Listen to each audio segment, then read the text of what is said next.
Hindu mythology और इन सब के नियमों के हिसाब से दुनिया में संतुलन बहुत ज़रूरी है। तो सब कुछ अच्छा चलता रहेगा तो कैसे काम चलेगा? तो कुछ बुरा भी होना चाहिए जिसके लिए मैं आपके सामने हूँ। मैं बेसिकली एक सॉफ्टवेयर इंजीनियर हूँ।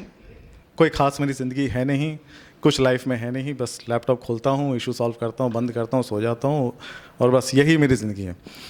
कोविड के बाद एक ऐसा चमत्कार हुआ जिसका नाम है वर्क फ्रॉम होम, जिसके चलते मैं लखनऊ आया, नोएडा से। लखनऊ आते ही मेरी पैदाइश यहीं की है, लेकिन क्योंकि पापा सरकारी नौकरी में थे तो हम बाहर रहे। बट लखनऊ में आने के बाद मैंने ये नोटिस किया कि लखनऊ में कोई भी कभी भी अकेला नहीं है। ये खासियत लखनऊ की है। कोई भी कहीं से भी आ सकता है और उसे आते ही उतरते ही स्टेशन पे उसे परिवार मिल जाता है। उस परिवार के सदस्य हैं ई रिक्शा वाले। आप ट्रेन से उतरेंगे, आप देखेंगे कि परिवार वाले आपके पीछे खड़े हैं, 4 ई रिक्शा वाले आपके आगे खड़े हैं। अरे भैया आप आ गए, आइए आइए आइए आइए। मैं सामान पकड़ के उतर ही रहा हूँ, उतने में एक ने तो यहाँ से उतारा, एक ने मेरा बैग उतार ले, एक मेरा बटुआ। मैंने कहा अरे तुम अच्छा पॉकेट मारो, अच्छा उतार के चलने लगे। और भैया कैसे हैं, कब आए आप? मैंने कहा यार अब मैं सोच ही रहा हूँ कि यार नोएडा में तो ये सब नहीं होता, ये कौन है, ये क्या भैया ने मेरे भेजा है, मम्मी ने भेजा, कौन है? मैंने कहा भैया आप कौन? कह रहे अरे भैया कुछ नहीं, आप कहाँ, जाना कहाँ है? मैंने कहा मुझे राजाजीपुरम जाना है, कितना लोग हैं? कह रहा है अरे भैया अच्छा ये देखिए कि ई रिक्शा वाले सिर्फ आपका परिवार नहीं है, वो आपके टीचर्स भी हैं, वो आपको यहाँ पे ज्ञान भी देते हैं।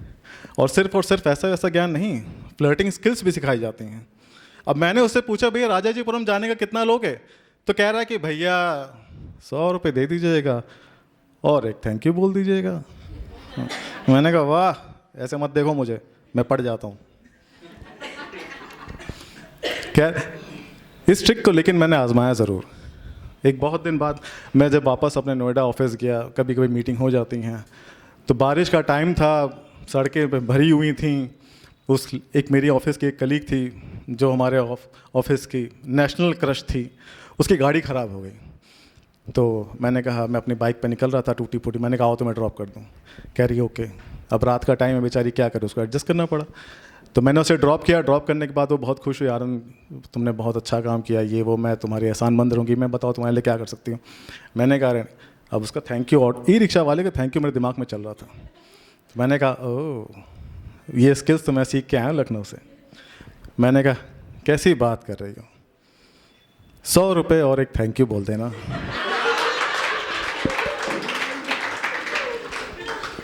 उसके बाद से पता नहीं उसने उसके मुस्कुरा के बोला भाग साले। पर पता नहीं क्या हुआ, उसने डीपी दिखना बंद हो गई व्हाट्सएप पे उस दिन के बाद से।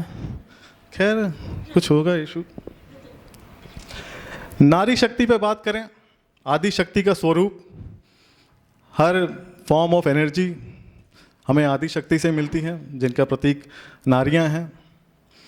इस बात को मुझे बचपन से ही याद दिलाया गया। हमारे घर में प्ले चलता था, मेरी दीदी दुर्गा बनती तो मुझे महिषासुर बनाती, वो काली बनती तो मैं रक्तबीज बनता। मार खाते खाते मैं इतना बड़ा हो गया। और यही नहीं, ये तो उसके एक शक्ति का प्रदर्शन। दूसरी शक्ति का प्रदर्शन आपको अगर कभी भी नारियों में देखना है, आप उनके साथ शॉपिंग पे जाइए। और अगर आपको और भयानक शक्ति का रूप देखना है तो किसी ऐसे इवेंट के पहले जाइए जो कि बहुत ज़रूरी है। उनके 4-6 सहेलियों से उनका मैचिंग ड्रेस और मैचिंग झुमके, मैचिंग सैंडल सब मैच करना चाहिए। और उनका 4 दोस्तों के कपड़े तैयार हैं लेकिन इनकी मैचिंग ड्रेस नहीं मिल रही है, पूरी शहर खड़ी कर देंगे ये। मैं और मेरे भैया अपनी बहन को लेके गए कि क्या हुआ, क्यों परेशान है? अरे भैया क्या बताऊं, कल इवेंट है, बहुत तैयारी की, डांस की तैयारी की, हमें ये नहीं मिल रहा, वो नहीं मिल रहा। कोई बात नहीं, हम ले चलते हैं लखनऊ में, चलो तुम। बाय गॉड, लखनऊ में जिस अमीनाबाद में हम लोग गए मार्केट में, वहाँ पे 100 दुकानें होंगी, इसने 102 दुकानें छान मारी। हर दुकान में जा रही है, भैया ये दिखाओ, भैया वो दिखाओ, ये नहीं वो नहीं। हम लोग पीछे खड़े हुए हैं। और फिर कितने का भैया? 500 रुपये का। अरे भैया 100 रुपये का है, मैं जा रही हूँ।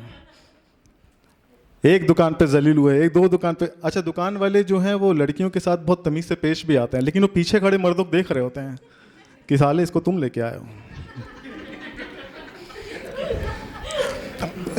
खैर यही सिलसिला चलता रहा। हम लोग 4 घंटे पर परेशान होते रहे, घर आके बैठ गए। वो 4 घंटे ये लोग शॉपिंग कर लेंगी, लेकिन घर पे हमला करें, बहन मैगी बना दे ज़रा। पागल है क्या, मैं सुबह से काम करनी, थकी हुई हूँ, मैं नहीं करूँगी। भाइयों के लिए कोई काम करने पे आप इनकी ताकत देखिए, और शॉपिंग करने में आप इनकी ताकत देखिए, ज़मीन आसमान का फ़र्क होता है। खैर, इसी के साथ मेरा वक्त समाप्त होता है। Thank you so much, thank you so much.